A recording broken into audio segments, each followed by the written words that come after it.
தரமான ஆஃபரை தரமான ரேட்ல கொடுத்துட்டு இருக்கவங்க தான் ஹிட்லர் ஃபேஷன். வாங்க கடைக்குள்ள போய் என்னென்ன ஆஃபர்னு பார்க்கலாம். நெக்ஸ்ட் என்ன ஆஃபர்னா இது பிரீமியம் ஷர்ட் ஜஸ்ட் 350 தான். Back print double pocket shirt just 350 தான். 350 இது. சைஸஸ்ல எப்படினா அதுல சைஸ் M ல இருந்து டபுள் XL வரைக்கும். இது விஸ்கோஸ். அதுலயே பாருங்க எல்லா கலெக்ஷன் M இதுல எல்லாம் M L XL தான்.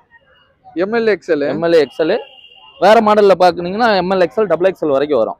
ஓகே இதெல்லாம் விஸ்கோஸ் பிரிண்ட். இது back print. Okay Christmas new இயருக்கு ஆஃபருக்காக 350 ஜஸ்ட் 350 கொடுக்குறோம் அந்த ஷர்ட்லாம். ஹெவி கலெக்ஷன் வந்திருக்கு. இது மட்டும் தான் கலெக்ஷன் கிடையாது, இன்னும் ஏகப்பட்ட கலெக்ஷன் இருக்கு. ஹெவி கலெக்ஷன் வந்திருக்கு. நீங்க வந்து ஷாப்புக்கு வந்து நேரடியா வந்து விசிட் பண்ணுங்க. ஏகப்பட்ட கலெக்ஷன் வந்திருக்குது. இது ஜஸ்ட் உங்களுக்கு சாம்பிள் தான் காமிச்சிக்கிட்டு இருக்கிறேன். ஏன்னா மெட்ராஸ் ஹைகோர்ட் ஆப்போசிட்ல நம்ம ஹிட்லர் ஃபேஷனுக்கு வாங்க, வந்து கிறிஸ்மஸ் நியூ இயரை சிறப்பாக கொண்டாடுங்க.